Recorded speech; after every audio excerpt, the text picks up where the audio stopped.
لنا هللويا زيابير سنايو هللويا زيابير كل جزء سنايو هللويا هللويا هللويا برنامجنا باسم أبون ودين منفس قدسن حدا أملاخ صلوات كنجمرينا هللويا هللويا هللويا هللويا هللويا عبا أملاخنا ذكرنا هللويا تحتيلنا بقدميو هللويا نجزابيرنا مسجنا هللويا محرتنا حتتنا هللويا هللويا هللويا يسوع تمسجن تمسجن تمسجن أملاخنا هللويا نباركك لنا يسوع لعلنا بلك لنا جزابير أملاخنا أبكر ميخان قرب سيمن كوينا غويتا هللويا وغويتا هللويا مرونا تجز زايو زابير حساباتنا زايو نسخا زابير تقوصات صرو نسخا زابير ابو هللويا كل انتنا تقوصات صر زابير هللويا نعخا حلفنا نهبك لنا زابير ابو هللويا أبكر ميخان قرب سيمن كوينا نحنا زابير نسخاس لزدقف كنا يجزابير نسخاس لزردا خنا يجزابير كاباخاي خويدلنا يجزابير زس كاباخاي يجزابير يتسب زي بلي يجزابير نهانا عقم حيل زي بلي نهانا نبلو زي بلي يجزابير زي يجزابير مسكنا كالنا غويتا نبارخك لنا እግዚአብሔር محرس سلز جبر كالنا تمسكن فقر خاص لزوز حالنا تمسكن قويتا كبرين هبك لنا نسخا خبر عبتسألمات بأخا نبره እግዚአብሔር نسخا برهان سلز خون كان يقويتا عبتعقر قرسي نسخا سلام سلز خون كان እግዚአብሔር بسلامنا أتنوتنا لنا እግዚአብሔር أبو تغفو أيرخبنا እግዚአብሔር حلي خانا እግዚአብሔር حكيب خانا እግዚአብሔር تخناخين خانا እግዚአብሔር قواسي خانا እግዚአብሔር هاليلويا زخلص بقى خاينا حلفنا يا زخلص بقى خاينا زجيرنا يا غويتا ونخبرك لنا يسوس لعلبللنا نسخا نسخا بينخا زا نسخا بينخا تقصاصر غويتا حسابنا نسخا غزايو كلنتنا نسخا تقصاصر غويتا هللويا نفسنا نعخا تخبر الله እግዚአብሔር نعخا خبرته بالله غويتا كل فترة نعخا يملخ الله يسوس نعخا خبر تفتير غويتا يسوس يسوس يسوس يسوس حجون زمت زمننا እግዚአብሔር نعخان هبكا حجونا بخان وكل እግዚአብሔር كالي يبلنا እግዚአብሔር نوكلو بين خايخاس እግዚአብሔር بين خايخا نغسنا بين خايخا املاخنا እግዚአብሔር بزيكاخا خالي يلن غويتا حجون نوكلكنا امنكا نسخيخا توكلتنا نسخايخا غويتا عردنا نسخايخا هللويا حيلنا نسخايخا حجون እግዚአብሔር نأمنو نسخايخا برختنا يخا نسخا غويتا هللويا كبرينة العول سمكا يخون غويتا كبرينة العول سمكا يخون هللويا نتزرد عنا سمكا نتزساقر الناس سمكا يخون غويتا سي لعلب القويتا هللويا هللويا كاب قال أملاك كان ببين موبود ما غيرنا خنصلينا هاللويا እግዚአብሔርን ከነመስግኖይና ሃሌሉያ መዝሙር ዳዊት 106 ሃሌሉያ ምዕራፍ 106 ሃሌሉያ እግዚአብሔር ሰናዩ ምሕረቱ ንዘለዓለም ይነብር እሞ አመስግኖ እግዚአብሔር ሰናዩ ሃሌሉያ ኩሉ ጊዜ ሰናይ ኩሉ ጊዜ ሃሌሉያ ሰናይና ምስደለየ ጎይታ محرته النزل على من بريمو أمسجنوه هاليلويا مسجانا كخوحدو هاليلويا بمحرتنا دويلنا زلنا هاليلويا هاليلويا تشكي منا لسو هاليلويا كم قبرنا أيفدينا هاليلويا كم حاتياسنا أيفدينا نسو هاليلويا ولدي لسو إنكبا خبنا يمهرنا يقنع عنا نسو هاليلويا هاليلويا تقخلتون كم زيبل هاليلويا نقبرتات حيلك زي أبيهير كزاربو نبزلو مسكانو اسكنغرو من يخيل هاليلويا قالاتي أخلنا هاليلويا نحيل أملاخ نقلتو هاليلويا نقبرتاتو كنستنتنو قالاتي حترنا هاليلويا من يخيل هاليلويا فردي زحلو كل جزء صدق زغبرو بصانيوم غويتاي بتنزبخا زهبكايو صقا ذكرني هاليلويا طعم حريات كاخري بحغوس حزبخا حغوس مسرستخاون منتي خبرسي بمدحنكا بصحني سي هاليلويا بتنهزب خازهاب كايوت أجا ذكرني هاللويا تأجو خبز حالنا لومي قويتا هاللويا تأجو قبل علينا خعزز هاللويا نزخبيت جزيز خون تأجا زابير قبل علينا خفسس زابير حجونا بسبحان الله هاللويا طعم حريات كاخري بحقوس حزبخا حقوس مسرست خاون انت خبرسي بمدحنكا بصحني سي عبيت كندي طعم እግዚአብሔር ከድሕነካ عبيت كندي طعم እግዚአብሔር ክበጽሐካ بحقوس ንህዝብኻ ክበጽሖ ከሎ እግዚአብሔር እሲት ዝበለጸ እሲት ዝለዓለ حقوس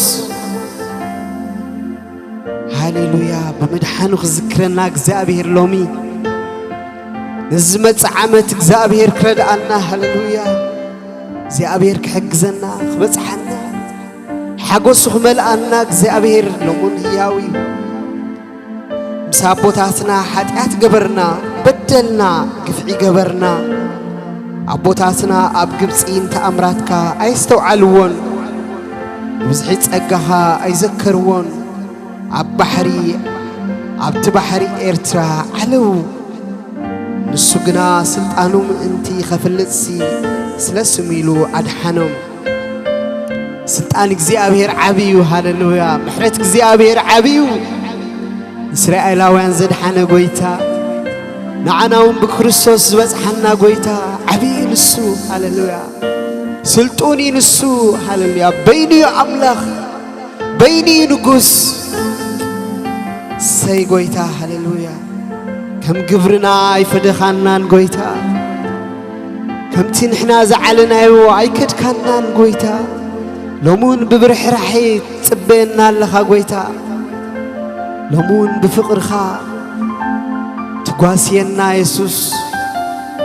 من مخما خا قويتا كما خاسوا الحديد لن قويتا السي قعنات كاخونا قويتا قعبا أخا دحنا قويتا قعن سخا تقلز كالنا قويتا زلع على حقوس بأخي يسوس كبر هالكا ليس النايو هاللويا عقمن قلبتن كون كاننا እግዚአብሔር عقمن حيلن كون كاننا እግዚአብሔር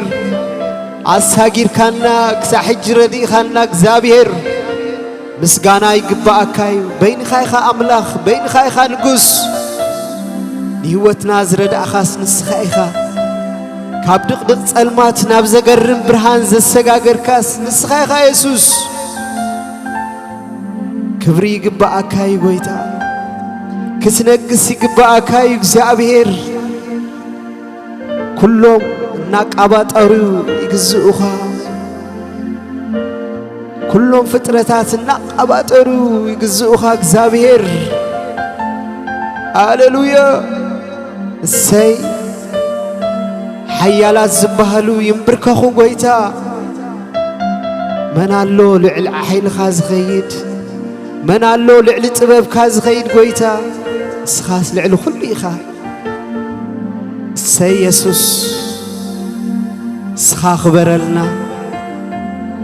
اسخا نقسلنا حجون እግዚአብሔር حجونا بخان معقوب እግዚአብሔር حجونا عخانا أمن أبرسنا ساينو كلن أب حيالات اينو كلن أب أخاق نوكل እግዚአብሔር بأخان حيلن نبرتعن እግዚአብሔር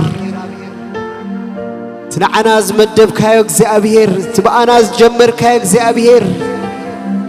أبتلكعو خم تبصحو እግዚአብሔር أبو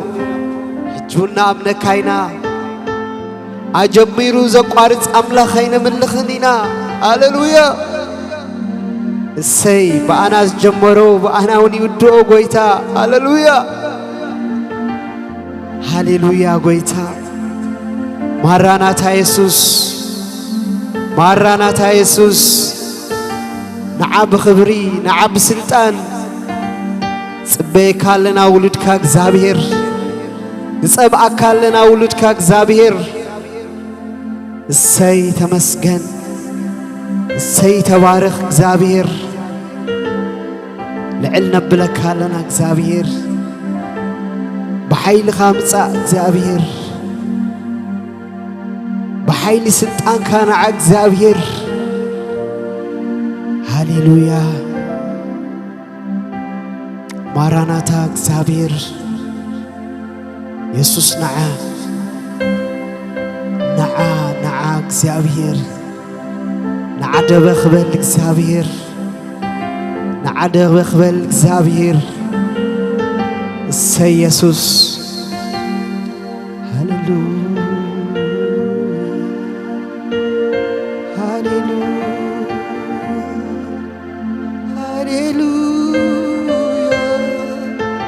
هاليلويا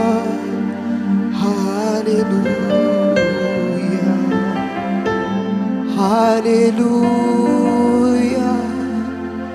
هاليلويا هاليلويا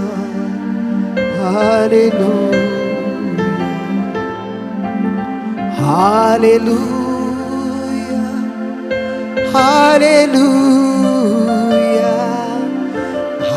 هاليلويا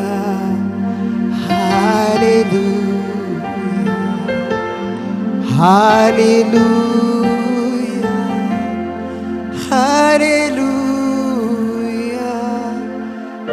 هاليلويا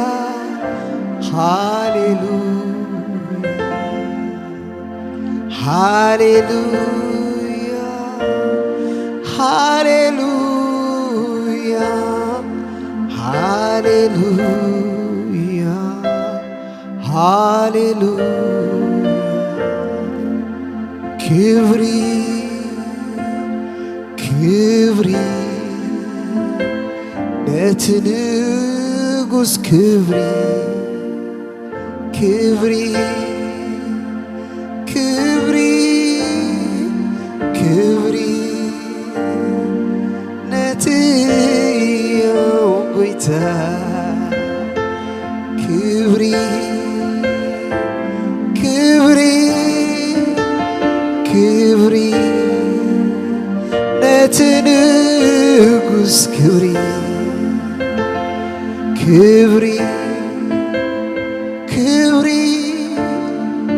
كبري نتنقص كبري كبري كبري نتنقص كبري هاليلويا هاليلويا هاليلويا هاليلويا هاليلويا هاليلويا هاليلويا هاليلويا هاليلويا هاليلويا هاليلويا هاليلويا كبري يقبو خبري كبري يقبو خبري مسكانا يقبو مسكانا مسكانا يقبو مسكانا كبري يقبو خبري كبري نتنقص كبري مسكانا يقبو مسكانا مسكانا يقبو مسكانا مسكانا كبري مسكانا مسكانا كبري مسكانا نعخا يسوس نعخا نعخا يسوس نعخا نعخا يسوس نعخا نعخا يسوس نعخا نعخا يسوس نعخا نعخا يسوس نعخا نعخا يسوس نعخا نعخا يسوس نعخا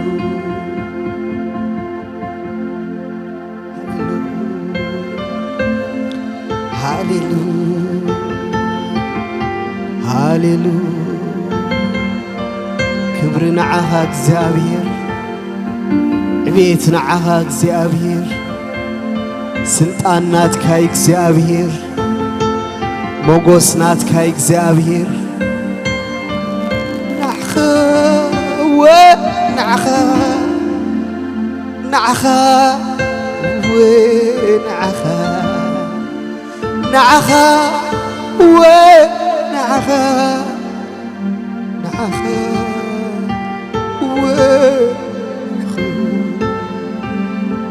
ونعخ ونعخ نعخ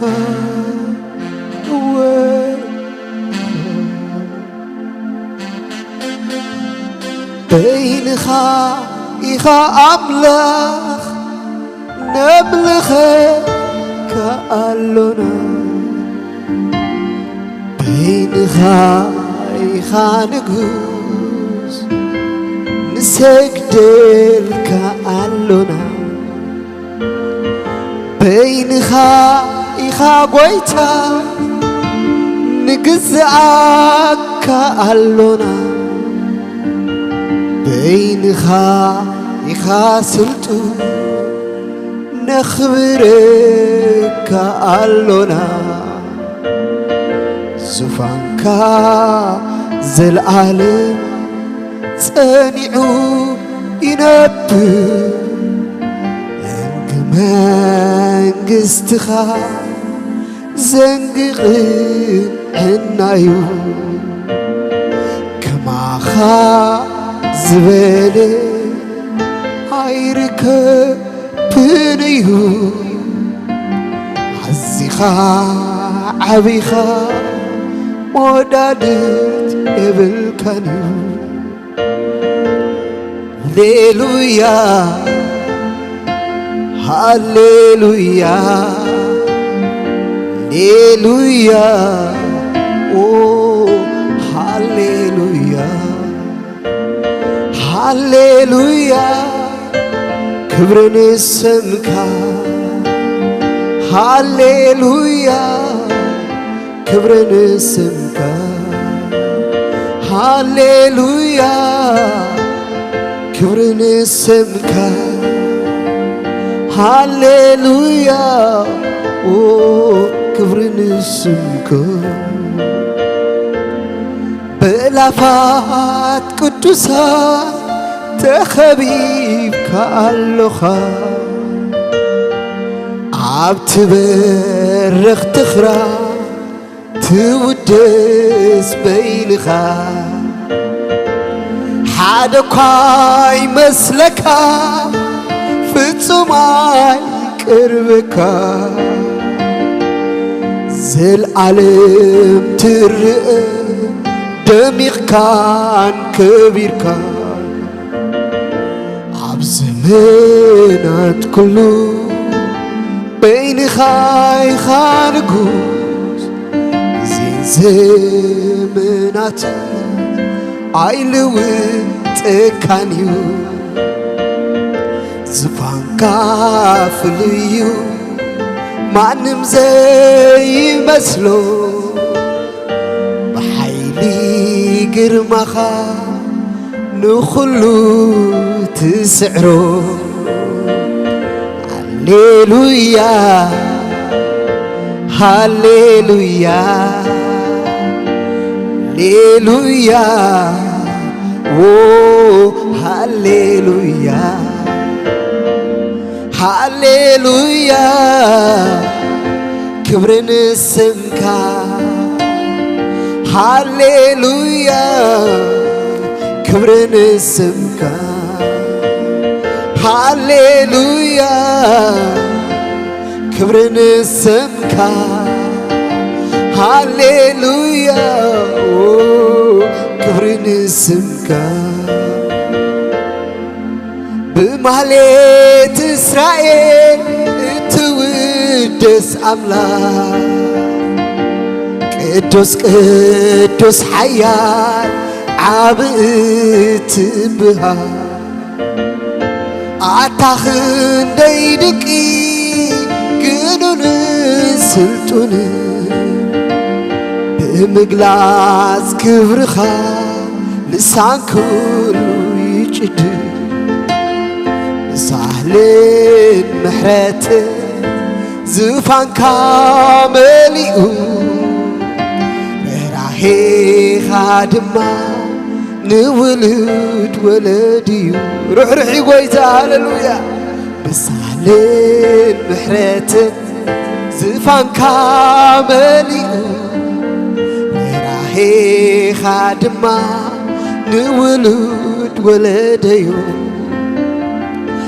سلطان عبيتك صلاتك خلو ناقب عطرو يجزء خايو هاليلويا هاليلويا هاليلويا أوه هاليلويا هاليلويا كبرن اسمك هاليلويا كبرن اسمك هاليلويا كبرن اسمك هاليلويا كبرن اسمك هاليلويا كبرن اسمك هاليلويا كبرن اسمك حدكوا يلن كماخا يسوس يلن كماخا حدكوا يلن كماخا قويتا يلن كماخا حدكوا يلن كماخا قويتا يلن كماخا حدكوا يلن كماخا يسوس يلن كماخا حدكوا يلن كماخا يسوس يلن كماخا عبناتي يلن كماخا وقويتاي عبناتي يلن كماخا يسوسي عبناتي يلن كماخا وقويتاي عبناتي يلن كماخا يسوسي حدكوا يلن كماخا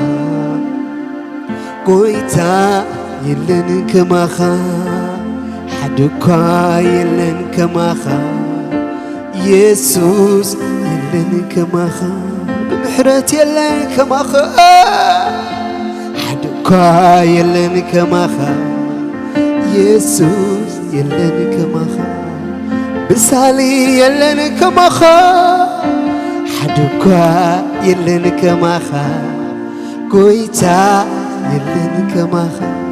برهراه يلن كم يسوس حدكوا يلن كماخا قويتا يلن كماخا حدكوا يلن كم يسوس يسوس يلن كماخا عبناتي يلن كماخا وقويتاي عبناتي يلن كماخا يسوسي عبناتي يلن كماخا وقويتاي عبناتي يلن كماخا يسوسي حدكوا يلن كماخا يسوس يلن كماخا حدكوا يلن كماخا قويتا يلن كماخا حدكوا يلن كم يسوس يسوس يلن كماخا حدكوا يلن كماخا يلن كماخا يلن كماخا يلن كماخا يسوس يلن كماخا يلن كم قويتا هو يلن كم يسوس يلن كم يسوس هو يلن كم يسوس يلن كماخا هو يلن كماخا يلن كماخا هو يلن كماخا يلن كم يسوس يلن كم يسوس يلن كم قويتا يلن كم قويتا قويتا يسوس قويتا يسوس يزعلم نكوس يسوس يسوس قويتا يسوس يسوس أي زلالم نقوس يسوس يسوس أي زلالم نقوس يسوس يسوس زلالماوي نقوس يسوس ناي هيوتي نقوس يسوس زلالماوي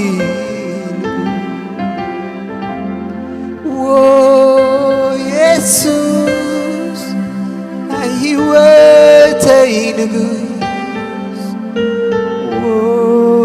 يسوس زلالماوي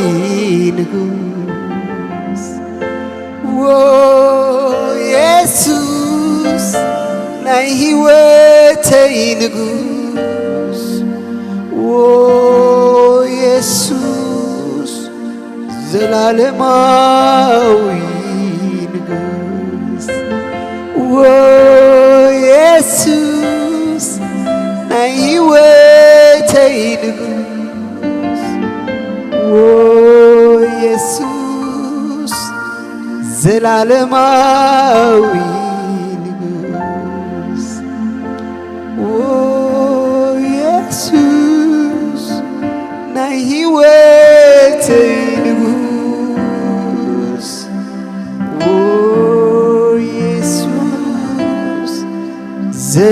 زلالماوي نجوس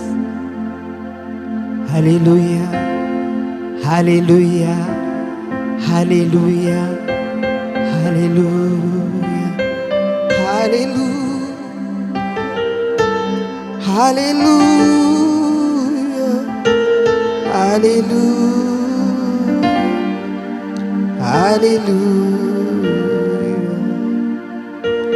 Hallelujah,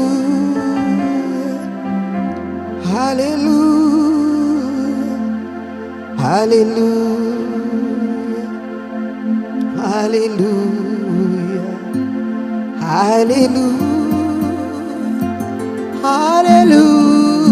hallelujah, hallelujah, hallelujah, hallelujah. Yes, Christos goitai, hallelujah. Yes, Christos, hallelujah. زلالماو نجوسيو, hallelujah. أيهودن فرساويانن, hallelujah. نايزا مدري منغستي خيوس دلهم كيقدفهم ساقيهم نبرو كمزي دما يبل بس دما خمزي لملسلهم يسوس كأ منغستي كابز عالم زي أيكونتن منغستي كابز عالم زي أنت تخونسي بأيهود كي تحز قلاوي متواقو لي نيروم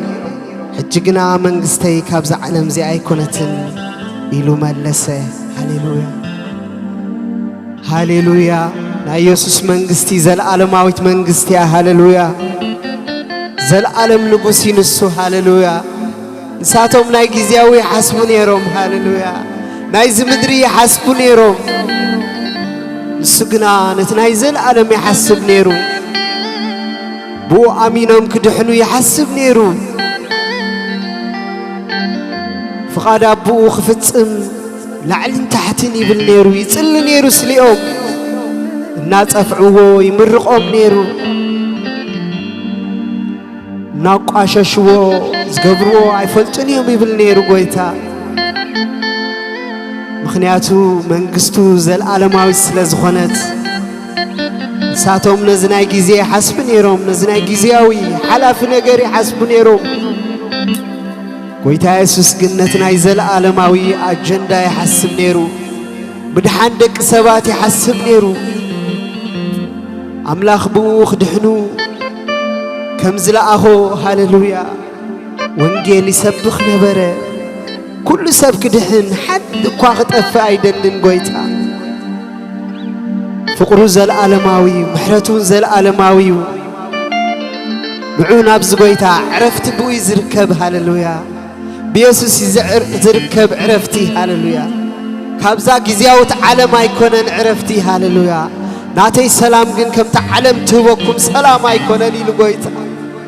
السي يسوس عرفتي يا أبسي يسوس ترحي زلو نعون يسوس فلتوه هاليلويا أبقالو رأيوه مرمروون يسوس من مخان فلتو زل عالماوي عرفت خبكم بمكراهم مستحلفو سلام لكم تقو لكم حيل قبعتنا لكم هاليلويا نسو سنايو سناي دما يقبرالو هاليلويا كبر كله نعو يخون جيسس نيم تسألنا أمين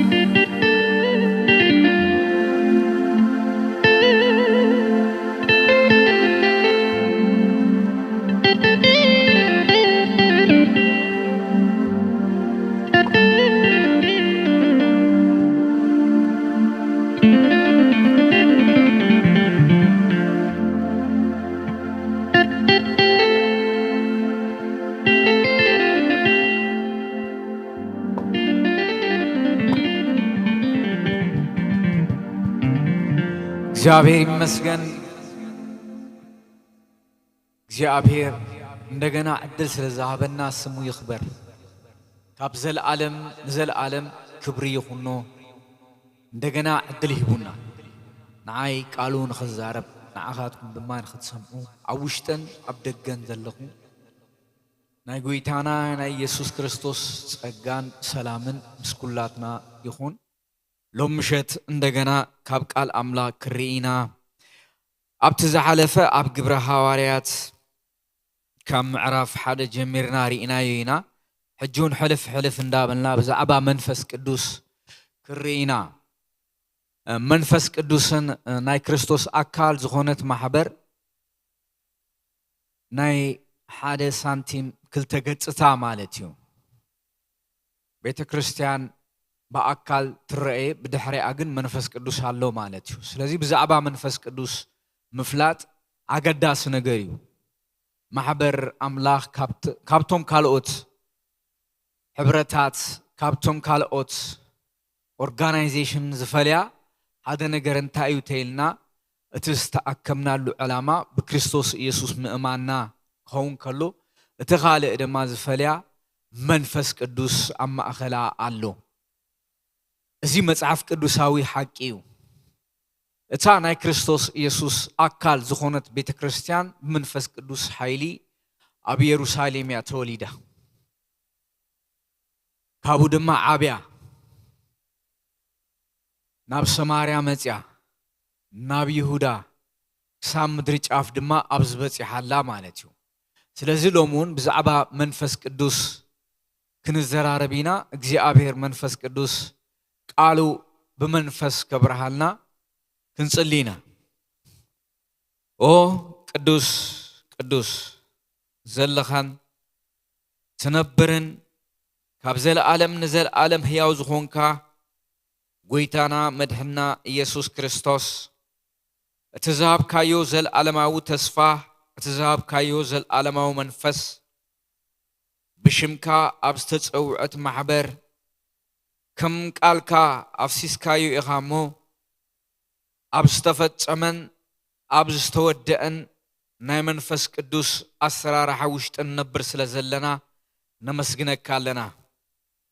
ጎይታና መድሕና ኢየሱስ ክርስቶስ ብዛ ምሸት እዚኣ ቃልካ ብመንፈስ ቅዱስ ክትገልጸልና እቲ ሕያውን ዘለዓለማውን ዝኾነ ቃልካ ኣብ ልብና ክበቁል ንህይወት ክኾነና እንደገና ብቃልካ ብመንፈስካ ሕያው ክትገብረና ኣብ ህይወትና እቲ ስኻ ዝመድብካዮ ዘለዓለማውን ሕያውን ዝኾነ ፍቃድካ ክፍጸም ቅዱስ ኢየሱስ ወዲ ሕያው ኣምላኽ እስኻ ኢኻ እሞ መንፈስ ቅዱስን ብሓይልን ኣብ ማሕበርና ክትመላለስ ግብርታትካ ክትገብር እቲ ሕያውን ዘለዓለማውን ኪዳንካ ብምልኣት ክፍጸም ንጽሊ ኣለና። ተሪፉ ዘሎ ምሸት ኩሉ ንዓኻ ሓሊፍና ንህበካ ኣለና። ኣብ ውሽጥን ኣብ ደገን ንዘለዉ እቲ ጸጋ መንፈስካ ይርከቦም ስለ ዝረኽቦም ድማ ነመስግነካ ኣለና።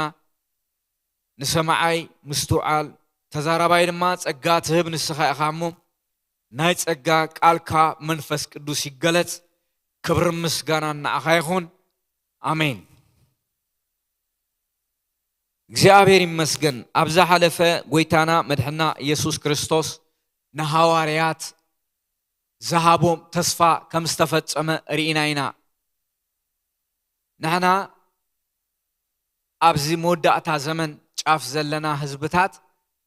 ኣብቲ ዝተፈጸመ ናይ መንፈስ ቅዱስ ምውራድ ኣብኡ ኢና ዘለና። ኣማኒ ወይ ናይ ክርስቶስ ኣካል ዝኾነት ማሕበር ብድሕሪኣ መን ኣሎ ተይልና መንፈስ ቅዱስ ኣሎ ኢና ንብል። እዚ ማለት ድማ ጎይታና መድሕና ኢየሱስ ክርስቶስ ንሐዋርያት ዝበሎም ዝተዛረቦም ተስፋታት ኣብ ዮሐንስ ወንጌል እንታይ ከም ዝበሎም ካብኡ ርኢና ናብቲ ክፍሊ ክንከይድ ኢና። ጎይታና መድሕና ኢየሱስ ክርስቶስ ቅድም መንፈስ ቅዱስ ምውራዱ ዝበሎም ነገር ነይሩ ደቀ መዛሙርት ንሱ ድማ ንዘለዓለም ምሳኻትኩም ዝነብር ካልእ መጸናንዒ ክህበኩም እየ ንሱ ድማ ንዘለዓለም ምሳኻትኩም ዝነብር ካልእ መጸናንዒ ክህበኩም እየ ንሱ ኸዓ ዓለም ዘይትሪኦን ዘይትፈልጦም ብምዃና ክትቅበሎ ዘይትኽእል መንፈስ ሓቂ እዩ ብዛዕባ መንፈስ ቅዱስ እዩ ንስኻትኩም ግና ምሳኻትኩም ዝሓድር ኣባኻትኩም እውን ዝነብር ስለ ዝኾነ ትፈልጥዎ ኢኹም ንስኻትኩም ግና ምሳኻትኩም ዝሓድር ኣባኻትኩም እውን ዝነብር ስለ ዝኾነ ትፈልጥዎ ኢኹም ጎይታና መድህና ኢየሱስ ክርስቶስ ደቀ መዛሙርት ብዛዕባ መንፈስ ቅዱስ ልቦም ከዳልዎ ከሎ ዝተዛረቦም ሓቅታት እዩ እንደገና ቀፂሉ ከምዚ ኢልዎም እዩ ቁፅሪ 25 ምዕራፍ 14 ዮሐንስ ወንጌል ገና ምሳኻትኩም ከለኹ እዚ ነገራት እዚ ነገርኩኹም እቲ ኣቦይ ብስመይ ዝሰዶ መጸናንዒ መንፈስ ቅዱስ ንሱ ኩሉ ክምህረኩም ነቲ ኣነ ዝነገርኩኹም ዝበለ እውን ከዘክረኩም እዩ ሰላም ሓድገልኩም ኣለኹ ሰላመይ እውን እህበኩም ኣለኹ እቲ ኣነ ዝህበኩም ዘለኹ ከምቲ ዓለም እትህቦ ይኮነን ኣይትሸበሩ ኣይትፍርሑ ኢየሱስ ክርስቶስ ኣይትሸበሩ ኣይትፍርሑ ኢሉ ኣብ መወዳእታ ክነግሮም ንርኢ እዚ ማለት እንታይ ማለት እዩ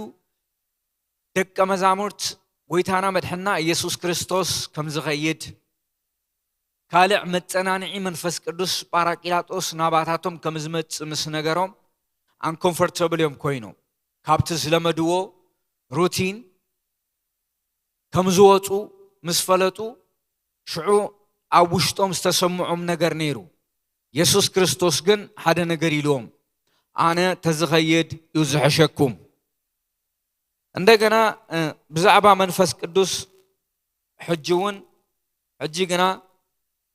ኣብ ምዕራፍ 15 ክርእ ከለና ዮሐንስ ወንጌል ስራሕ መንፈስ ቅዱስ ሕጂ ግና ናብቲ ዝለኣኸኒ እኸይድ ኣለኹ ካባኻትኩም ከዓ ሓደ እኳ ናበይ ኢኻ እትኸይድ ኢሉ ዝሓተኒ የልቦን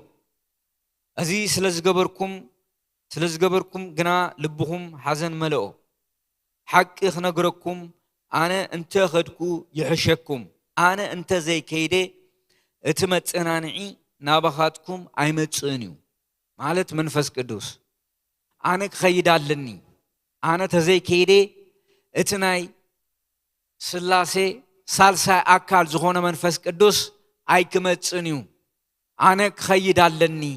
እቲ ኣቦ ዝሃቦ ተስፋ ካብኡ ተቐቢለ ከፍስሶ እየ እዚ ኢሎም ስለዚ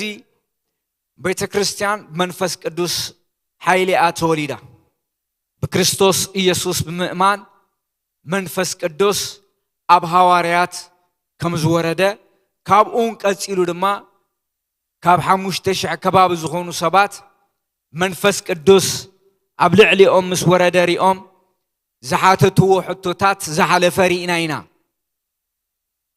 ካብዚ ክፍሊ እዚ እንመሃሮ ነገር ሓደ እንታይ እዩ ተይልና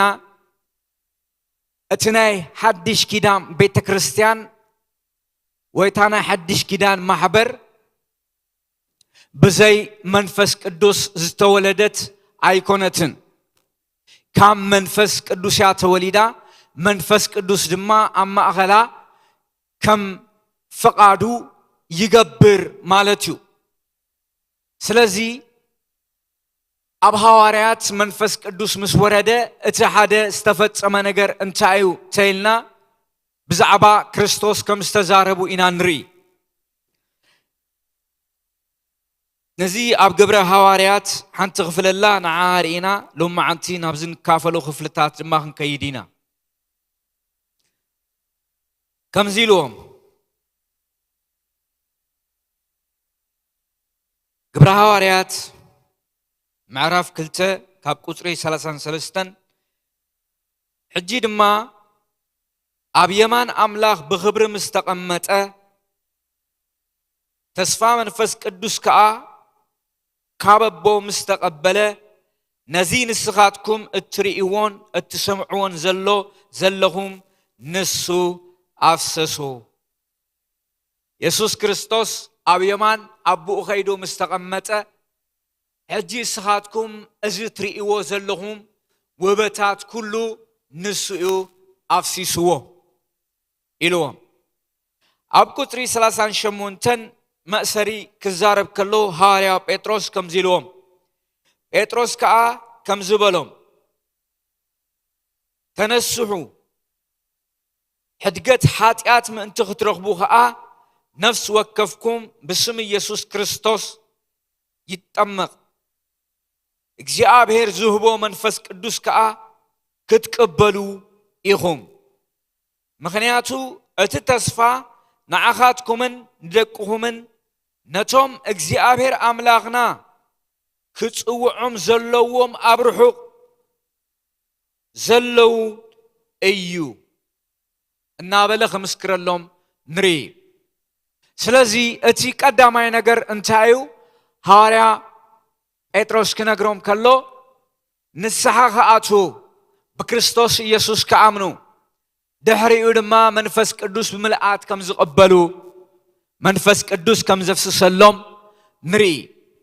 ስለዚ መንፈስ ቅዱስ ምስ ወረደ እቲ ሓደ ዝኾነ ነገር እንታይ እዩ ሐዋርያት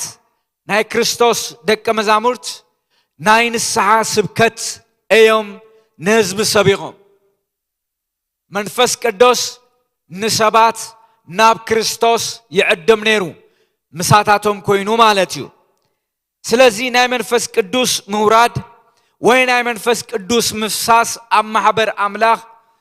ዘኸትሎ ምልክታት ኣሎ ማለት እዩ ዋላ ኣውልቀ ኣማኒ ዋላ ኣበገልገልቲ ናይ መንፈስ ቅዱስ ሓይሊ ብምልአት ክኸውን ከሎ እቲ ቀንዲ ስርሑ ንሰባት ናብ ክርስቶስ ናብ ዘለዓለም ክብርን መንግስትን ምዕዳም እዩ እቲ ሜን ፖይንት ማለት እዩ ነታ ናይ ክርስቶስ ኣካል ዝኾነት ማሕበር እቲ ቀንዲ ዕላማኣ ንሱ እዩ ሰባት ብክርስቶስ ኣሚኖም ክድሕኑ ናይ መንፈስ ቅዱስ ስራሕ እቲ ሓደ እሱ እዩ ማለት እዩ ነቲ ስርሑ ኢየሱስ ክርስቶስ ብዛዕባ ናይ መንፈስ ቅዱስ ስራሕ ደቀ መዛሙርት ክነግሮም ከሎ ኣብ ዮሐንስ ወንጌል ምዕራፍ 16 ከምዚ ኢሎ ካብ ቁጥሪ 7 ክትሪእዎ ትኽእሉ ኢኹም ኣነ ግን ካብ ቁጥሪ 8 ከንብቦ እየ ንሱ ምስ መፀ ኸኣ ንዓለም ብዛዕባ ሓጢኣትን ብዛዕባ ጽድቅን ብዛዕባ ፍርድን ክረትዕ እዩ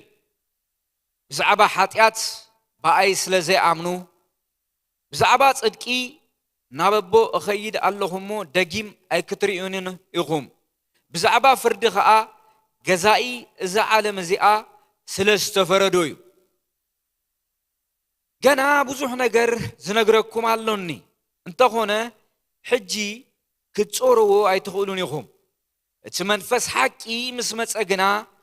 ናብ ኩሉ ሓቂ ዘበለ ክመርሓኩም እዩ ንሱ ነቲ ሰምዖ ዘበለ እዩ ዝዛረብ እምበር ካብ ርእሱ ኣይዛረብን እዩ ነቲ ክመጽእ ዘለዎ ነገራት እውን ከፍልጠኩም እዩ ንሱ ኻባይ ወሲዱ ስለ ዝነግረኩም ንዓይ ከኽብረኒ እዩ እቲ ናይ ኣቦይ ዘበለ ኩሉ ናተ እዩ ስለዚኤ ካባይ ወሲዱ ክነግረኩም እዩ ዝብለኩም ኢሉ ብዛዕባ መንፈስ ቅዱስ ኣብሪሁ ክነግሮም ንርኢ እዚ ኢየሱስ ክርስቶስ ቃል ብቃል ዝተዛረቦ ክፍልታት ምስ መጽሓፍ ቅዱስ ምስ ግብረ ኣብ ግብረ ሐዋርያት ኣነጻጺርና ክሪኦ ከለና ናይ መንፈስ ቅዱስ ስራሕ ብምልአት ከም ዝተፈጸመ ንርኢ ማለት እዩ ኣብዚ ክፍሊ እዚ ሎም ምሸት እንሪኦ ክፍሊ ካብ ግብረ ሐዋርያት ምዕራፍ 3 ካብ ቁጽሪ 11 ዘሎ ክፍሊና ንርኢ ኣብዙን ክፍሊ እንሪኦ ሓደ ነገር እንታይ እዩ ተይልና ሐዋርያው ጴጥሮስ እንደገና ክዛረብ ከሎ ኢና ንሪኦ ሐዋርያት ንምዝራብ በቲ ዝኸውን ትእምርትን ተኣምራትን እንታይ ይጥቀሙሉ ነይሮም ከም መእተዊ ገይሮም ክንብል ከለና ሐዋርያት በቲ ዝኸውን ተኣምራት በቲ ብናይ መንፈስ ቅዱስ ምውራድ ምኽንያት ገይሮም ሐዋርያው ጴጥሮስ ተዛራባይ ኮይኑ ነቶም ካብ ቀርጤስ ካብ ሊብያ ንዝመጹ ካብ ዝተፈላለዩ ዓድታት ንዝመጹ ሰባት ወንጌል ከመይ ከም ዝሰበኸሎም ንርኢ ማለት እዩ ነቲ ትእምርትን ተኣምራትን ተሞርኪዙ ኣብቶም ሰባት ዝነበረ ሕቶ ብምምላስ ክርስቶስ ኢየሱስ ተኣሚኖም እዚ ውህበት መንፈስ ቅዱስ ሕድገት ኃጢአት ከም ዝረኽቡ ነጊርዎም ስለዚ ትእምርትን ተኣምራትን ምኽንያት ክርስቶስ ክስበኽ ክኸውን ክኽእል ኣለዎ ማለት እዩ ትእምርትን ተኣምራትን ክኸውን ከሎ እቲ ምኽንያቱ ብኡ ክርስቶስ ይኸብር ሕድገት ኃጢአት ንህዝብን ንኣሕዛብን ይስበኽ ማለት እዩ ሐዋርያት ንኸምኡኦም ተጠቂሞሙሉ እቲ ዝነበረ ናይ መንፈስ ቅዱስ ሓይሊ እቲ ኣብኦም ዝተገለጸ ናይ ዝተፈላለየ ዓዲ ቋንቋታት ንወንጌልዮም ተጠቂሞሙሉ ክርስቶስ ንምስባኽ ብዛዕባ ክርስቶስ ንምዝራብ ብዛዕባ ክርስቶስ ኣብ መስቀል ዝፈጸሞ ክርስቶስ ኣብ መስቀል ህይወቱ ከመይ ከም ዝሃበ እንደገና ከመይ ከም ዝተንስአ ብኡ ምኽንያት መንፈስ ቅዱስ ከመይ ከም ዝወረደ እዚ ውህበት ድማ ንኣታቶም ጥራይ ዘይኮነስ ክርስቶስ እዚ ተስፋ ንኹሉ ከፍስሶ ድሉ ከም ዝኾነ ብኡ ተኣሚኖም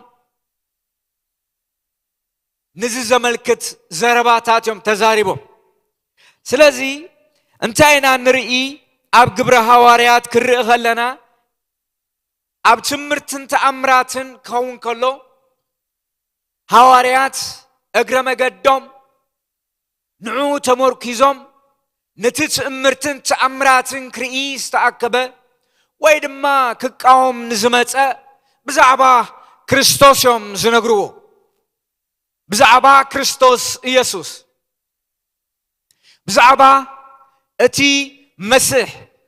ክርስቶስ ብዛዕባ እቲ መሳያ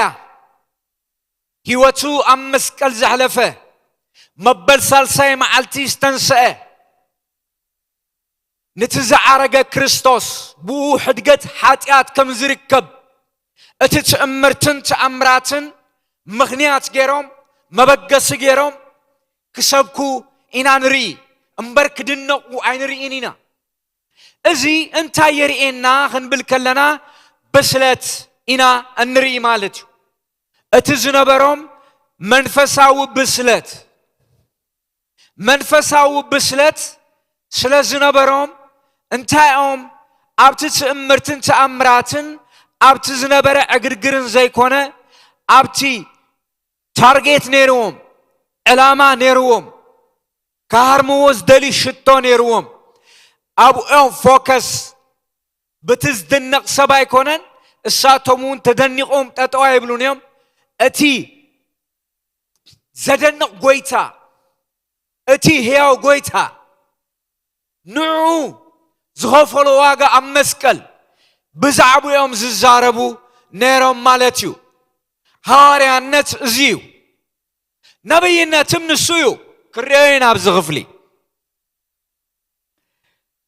ካብ ቁጽሪ 11 ክነንብቦ ኢና እቲ ዝሓወየ ምዕራፍ 3 ካብ ቁጽሪ 1 ክሳብ 9 ዘሎ ብዛዕባ እቲ ዝሓወየ ልሙስ ሰብ ዝነበረ ብኡ ምኽንያት እዩ ሐዋርያው ጴጥሮስ እንደገና ስብከተ ወንጌል ዝጀመረሉ ማለት እዩ ስብከተ ወንጌል ንክርስቶስ ንምስባኽ ምኽንያት ዝኾኑ ኣይና ይተልና እዚ ሰብ እዩ ጴጥሮስ ኣብ ቤተ መቅደስ ተዛሪቦም ከምዚሉ እቲ ዝሓወ ሰብኣይ ምስ ጴጥሮስ ዮሐንስ ለጊቡ ከሎ እቶም ህዝቢ ብምሉኦም ብዓቢ ምግራም ናብቲ ገበላ ሰሎሞን ተባሂሉ ዝጽዋዕ ጎየዩ።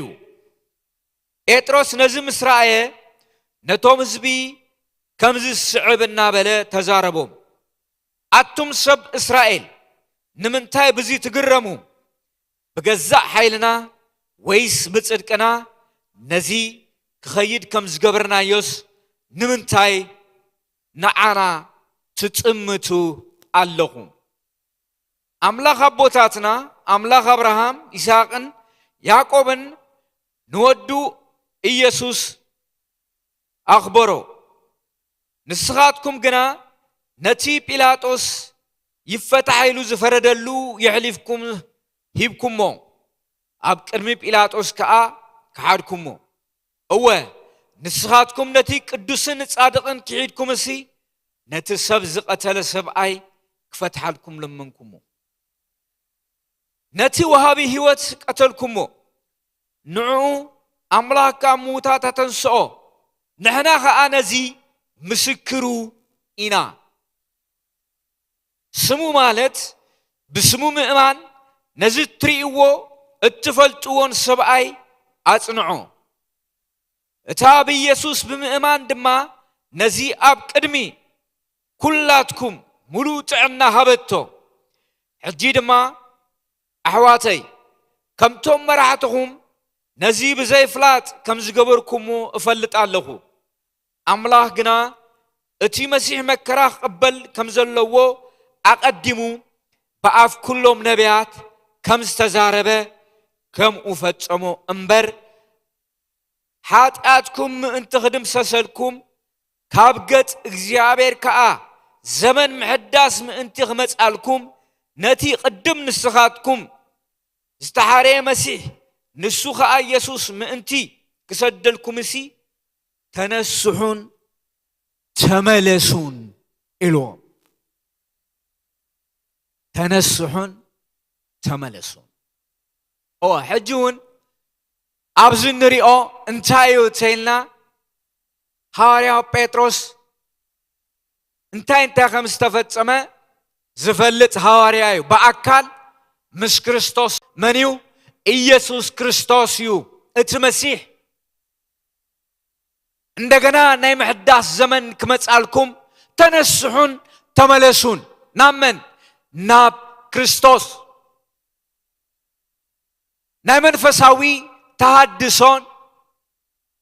ምሕዳስ ዘመን ኣብ ሰባት ህይወት ዝመጽእ በክርስቶስ ኢየሱስ ከኣምኑ ከለዉ ጥራይ። መንፈሳዊ ተሃድሶ ኣብ ሰባት፣ መንፈሳዊ ምንቕቓሕ ኣብ ሰባት መዓስ ይመጽእ ተይልና ናብ ክርስቶስ ብንስሓ ክምለሱ ከለዉ። ስለዚ ናብ ክርስቶስ ክምለስ ከሎ ሓደ ሰብ መንፈስ ቅዱስ ኣብ ልዕሊ ይመጽእ። መንፈስ ቅዱስ ተሃድሶ ይህቦ። መንፈስ ቅዱስ እንደገና ይሕድሶ። መጽሐፍ ቅዱስ ከምዚ ይብል፣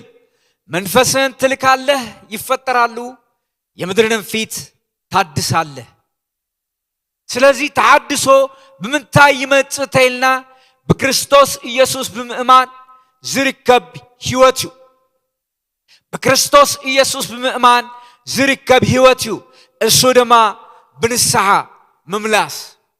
መንፈስ ቅዱስ ንዓለም ብዛዕባ ሓጢአት ክወቕሳ እዩ ኢሉ ጎይታና ዝተዛረቦ ሓቂ ኣብዚ ተፈጺሙ ንሪኦ ማለት እዩ። ናይ ጎይታና ናይ መድሕና ናይ ኢየሱስ ክርስቶስ ወንጌል መንፈስ ቅዱስን ብሓይልን ክንገር ከሎ ሰባት ናብ ክርስቶስ ይምለሱ። ሰባት ህይወቶም ይውቀስ። ሰብ እቲ ኣዳማዊ ሓጢአቱ ተቐሊዑ ይሪኦ። ሽዑ ናብ ክርስቶስ መድሕን ከም ዘድልዮ ፈሊጡ ናብ ክርስቶስ ይጽጋዕ። ኢየሱስ ክርስቶስ ትማልን ሎምን ንዘለዓለም ሕያው እዩ። መንፈስ ቅዱስ أبزين نريئو أبلع هواريات كوينو سرحو قبرتات النريئو السبات ناب منجست أملاخ بمغنيات كتسوي خلو نري تأمرتن تأمراتن نأمنتي أيكونن تأمرتن تأمراتن نزي أمنتيو سب بزريئو يسحابيو بزريئو سل السحاب تأمرتن تأمراتن كون كلو إذنو يسألو يوني مسمع أتتأمرتن تأمراتن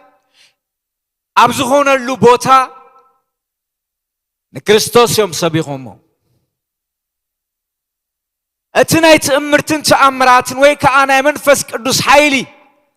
أبلع لهواريات زقبرو زنبرة قبرتات حادن تايو نسبات نام منغست أملاخ موساخيو معداميو حيلي منفس قدوس يسوس كريستوس تمالن لومن نزل عالم هياويو أمبار حاتياتكم انت غدم ساسلكم كابقت اكزابير كا زمن محداس ما انت غمت سألكم نتقدم نسخاتكم نعخاتكم زتحاري مسيح نسوخاء يسوس ما انت غسدلكم سي تنسحون تملسون كم تأملاخ كابت انتي بأف قدوسان نبياتو استزاربو كل نجار زحدث له زمن كسب زمت سماي نإيسوس كتقبله يقبايو وسيد ما እግዚአብሔር አምላኩም ከምትናዓይ ዝተንሳአኒ ከበሕዋትኩም ነቢ ከተንሳአልኩም እዩ ንሱ ዝብለኩም ዝበለ ኩሉ ኸኣ ስምዑ እነሆ እታ ነቲ ነቢይ እቲ ዘይትሰምዕ ዝበለት ነፍሲ ኸኣ ካብ ህዝባ ክትሙንቆስያ በለ እቲ ነቢይ ኣብዚኣ ዝተባሃለ ክርስቶስ ብዛዕባ ክርስቶስ ተዛሪቡ ክትሙንቆስያ በለ ኩላቶም ነቢያት ድማ ኢሉ ኩላቶም ናይ ብሉይ ኪዳን ነቢያት ማለት እዮም ኩላቶም ነቢያት ድማ ካብ ሳሙኤል ሒዞም ክሳዕ እቶም ድሕሪኦም ዝተዛረቡ ንዘን መዓልታት እዚኣተን እዮም ዘበሰሩ ኣምላኽ ንኣብርሃም ኩሎም ኣሕዛብ ምድሪ بزرعها كبارخ يوميلو مس أبوتاتنا كيدان آتيو نبرة نسخاتكم كأ ورست نبياتن ورست أزي كيدان أزينكم أملاخ نفس وكفكم كاب كفات الناملسة من أنتي كبارخكم سي نودواتن سيو قدم غلو نابخاتكم لا أخو يبل بتعمي زدنق زجرم كفليو بزعبا ناي نبيات مصحف كرنا نبب كلنا بزعبا دما اب حقي بزعبا موسى كر خلنا اب اون كريستوس بملئات نرغبو مالتي نبيات كاب ساموئيل جميرهم كسابتم دحروت بزعبا ز تسفايهم تزاربهم بزعبا من بزعبا تمسيح كريستوس اتمسيح كريستوس اتهياو زغونة قويتا بزعبيهم تزاربهم نابز تسفى ملآت نابز تسفى ملآت توم ناي زحالفو نبيات اي رأيون نعانا يوم اقل جيلومنا نحنا قن ابتي زستفت سما تسفى نبرا لنا እግዚአብሔር ይመስገን ኢየሱስ ክርስቶስ ተማለን ሎመን ንዘል ዓለም ሕያውዩ ስለዚህ ናይ ክርስቶስ አካል ዝሆነት ማህበር አማእኸላ መንፈስ ቅዱስ አሎ ክልተ ዓበይት ተስፋታት ብነቢያት ዝተነገረ ቃል ተፈጺሙ እዩ እቲ ሓደ እቲ መሲሕ ኢየሱስ ክርስቶስ መንፈስ ቅዱስ ተጸኒሱ ካብ ድንግል ማርያም ተወሊዱ እነሆ 33 ዓመት ፈርቃን ኣብዛ ዓለም እዚኣ ተመላሊሱ ጉዳዩ ገይሩ ኣብ መስቀል መስዋዕትነት ከፊሉ በትንሳኤ ዓሪጉ እነሆ አቦ ዝሃቦ ናይ መንፈስ ቅዱስ ተስፋ ድማ አፍሲስዎ ኣሎ እሱውን ሕጂ ሕያውነቱ ኣብ ማሕበሩ ኣብ ቅዱሳን ማእኸል መንፈስ ቅዱስ ብምልአት ጎይታና መድሕና ኢየሱስ ክርስቶስ አሎ ኢየሱስ ክርስቶስ ትማልን ሎምን ንዘለዓለም ሕያው እዩ ኢየሱስ ክርስቶስ ኣብ ዝንገረሉ ማሕበር ኢየሱስ ክርስቶስ ኣብ ዝስበኸሉ ሕብረት ኢየሱስ ክርስቶስ ኣብ ዝንገረሉ ቤት ኢየሱስ ክርስቶስ ኣብ ዝንገረሉ ሓዳር ኢየሱስ ክርስቶስ ኣብ ዝንገረሉ ቦታ ኩሉ መንፈስ ቅዱስ አሎ ኢየሱስ ክርስቶስ ትማልን ሎምን ንዘለዓለም ሕያው እዩ ናይ ጎይታና ናይ መድሕና ናይ ኢየሱስ ክርስቶስ ጸጋ መንፈስ ቅዱስ ኣብ ማእኸል ቅዱሳን ብምልአት ይንቀሳቀስ ኣብ ማእኸል ብምልአት ይወፅእ ይኣቱ ኣብ ማእኸል ኣመንቲ ይሰርሕ ኢየሱስ ክርስቶስ ትማልን ሎምን ንዘለዓለም ሕያው እዩ ስለዚ መንፈስ ቅዱስ ኣበይ ኣሎ ትብል ተኮይንካ መንፈስ ቅዱስ ምሳኻ ኣሎ መንፈስ ቅዱስ ምሳኽ ኣሎ ውልድነት ኣምላኽ ዝተቀበለ ውልድነት ኣምላኽ ዝተቀበለት ኣብ ውሽጣ መንፈስ ቅዱስ ኣሎ ኣብ ውሽጥኻ መንፈስ ቅዱስ ኣሎ ማሕደር መንፈስ ቅዱስ ኣሎ ነቢይ ከይትኸውን ትኽእል ኢኻ ሐዋርያ ከይትኸውን ትኽእል ኢኻ ወንጌላዊ ከይትኸውን ትኽእል ኢኻ መምህር ከይትኸውን ትኽእል ኢኻ ሰባኻይ ከይትኸውን ትኽእል ኢኻ ግን ሓደ ነገር ብርግፀኝነት ክነግረካ መንፈስ ቅዱስ ምሳኽ ኣሎ መንፈስ ቅዱስ ምሳኽ ኣሎ እወ አቦ አቦ ኢልካ ጽዋዕሉ ናይ ውልድነት መንፈስ ኣባኻ ኣሎ አቦ አቦ ኢልኪ ጽውዕሉ ናይ ውልድነት መንፈስ ኣባኺሎ ኢየሱስ ክርስቶስ ትማልን ሎምን ንዘለዓለም ሕያው እዩ እወ መንፈስ ቅዱስ ምሳኽ ኣሎ መንፈስ ቅዱስ ምሳኽ ኣሎ ኣብ ውሽጥኻ ኣሎ ኣብ ውሽጥኽ ኣሎ ኣብ ካልእ ቦታ ኣይትድለዮ ኣብ ካልእ ሃሰስ ኣይትበል ኣብ ውሽጥኻ ዝሓደረ መንፈስ ቅዱስ ኣሎ ንስኻ ማሕደር መንፈስ ቅዱስ ኢኻ በክርስቶስ ኢየሱስ ኣሚንካ ኢኻ ውሉድ ኣምላኽ ተባሂልካ ኢኻ ኣባኻ ኣሎ ኢየሱስ ክርስቶስ ትማልን ሎምን ንዘለዓለም ሕያው እዩ ፎከስካ ኣብ ክርስቶስ ይኹን ልብኻ ናብ ክርስቶስ ኣቅንዕ መንፈስ ቅዱስ ኣብ ህይወትካ ክንቀሳቀስ እዩ መንፈስ ቅዱስ ኣብ ህይወትካ ስራሕ ክጅምር እዩ ከጨናንዓካ እዩ ካብ ሓዘን ከውፅኣካ እዩ ክድብሰካ እዩ ኦ ኢየሱስ መንፈስ ቅዱስ ምሳኻ እዩ ክፍውሰኪ እዩ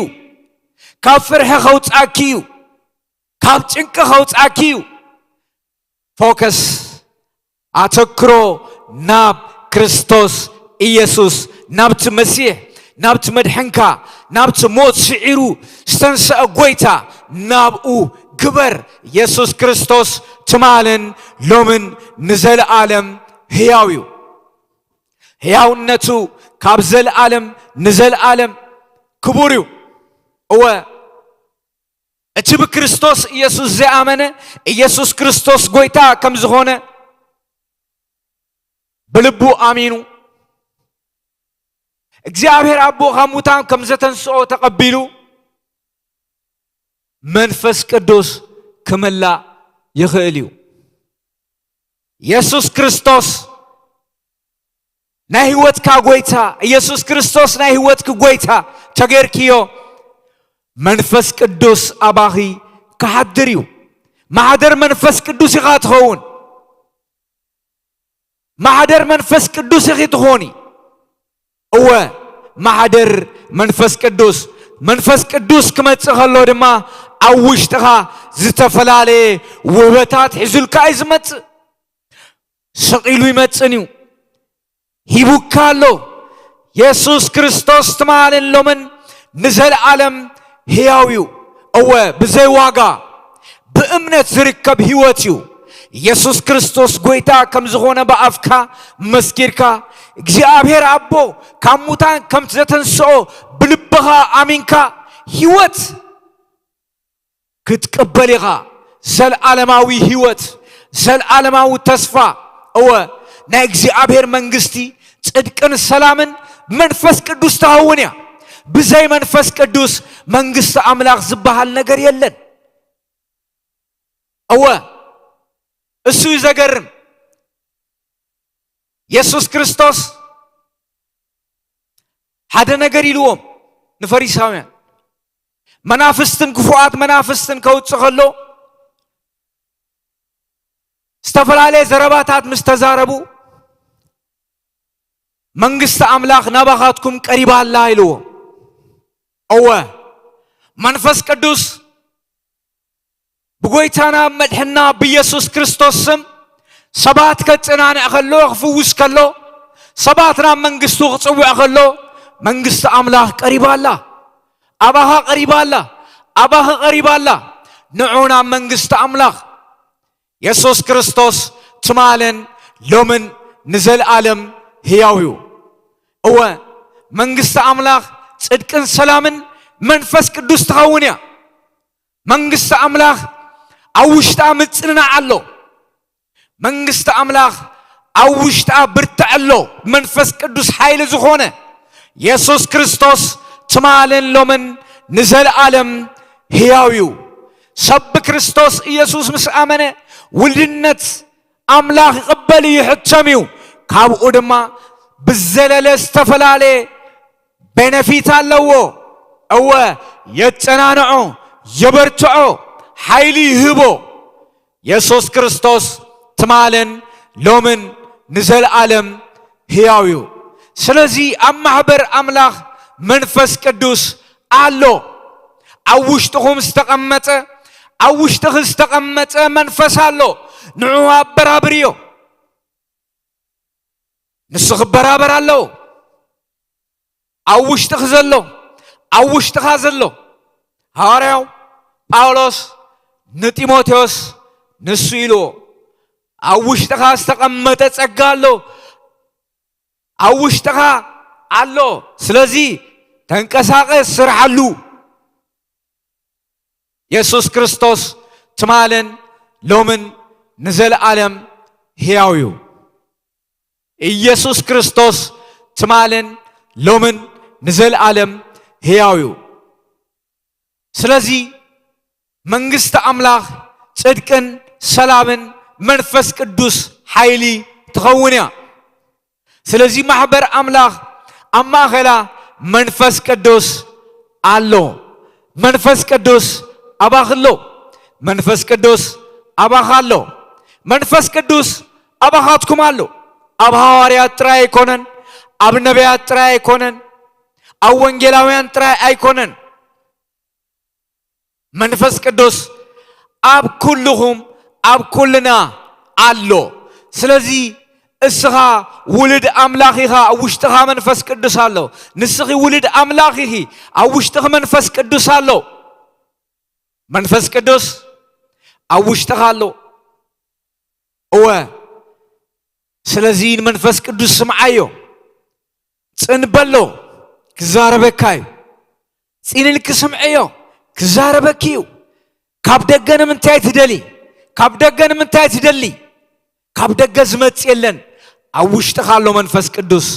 ኢየሱስ ክርስቶስ ትማለን ሎምን ንዘለዓለም ሕያውዩ አንተ ክፍልላ ናምቢብና ክንጽሊና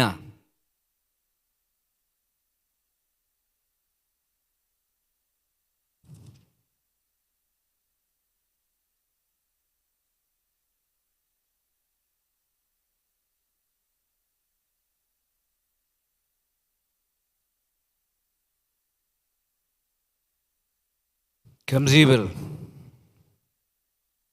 መዝሙረ ዳዊት ምዕራፍ 29 ድምፂ እግዚአብሔር አቱም አብ ሰማይ ዘለኹም ሕያዋን ንእግዚአብሔር አመስግንዎ ክቡርን ኃያልን እሞ አመስግንዎ